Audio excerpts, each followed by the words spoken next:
Bonsoir à tous. Pour ce fait paranormal du soir, on part du côté de la Pologne pour cette actualité que j'ai dénichée dans le journal The Sun. On parle souvent dans ce podcast de fantômes, de démons et de tueurs, mais rarement de vampires. Pourtant, il y a moins d'une semaine, des archéologues polonais ont déterré les restes d'une femme particulière. Dans un cimetière datant du XVIIe siècle dans le village de Pień, dans le sud-est de la Pologne, le squelette d'une femme vampire a été découvert, avec une lame fixée sur sa gorge. Autre fait étrange, elle avait un orteil cadenassé. La femme avait également un chapeau de soie sur la tête, ce qui indique un statut social élevé.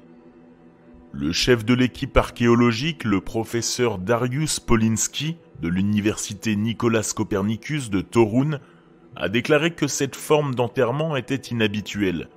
Il a ainsi déclaré au Daily Mail, je cite, « Les moyens de se protéger contre le retour des morts comprennent le fait de couper la tête ou les jambes, de placer le défunt face contre terre pour qu'il morde dans le sol, de le brûler et de le frapper avec une pierre. » La fossile n'était pas posée à plat, mais placée sur le cou, de telle manière que si le défunt avait essayé de se lever, il aurait probablement eu la tête coupée ou blessée. Selon lui, le gros orteil cadenassé du pied gauche renforce la théorie selon laquelle elle était considérée comme un vampire au moment de sa mort, et symbolisait probablement la volonté pour les habitants qu'elle ne revienne jamais. C'est depuis le XIe siècle que les habitants d'Europe de l'Est ont commencé à avoir peur des vampires. Ils croyaient que les personnes décédées pouvaient sortir des tombes en griffant.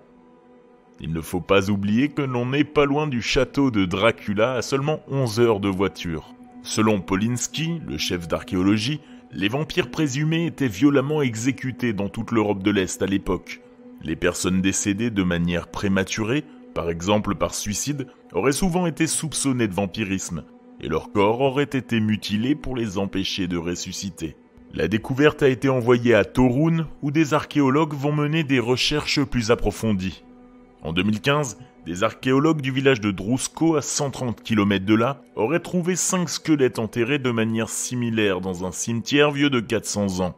Des fossiles avaient aussi été retrouvés plaqués contre la gorge d'un homme et d'une femme, tandis qu'une femme plus âgée avait été découverte avec une fossile en travers de ses hanches. Selon la croyance populaire, la fossile protégerait les femmes en couche, les enfants et les morts contre les mauvais esprits. Elle jouerait également un rôle dans les rituels destinés à contrer la magie noire et la sorcellerie.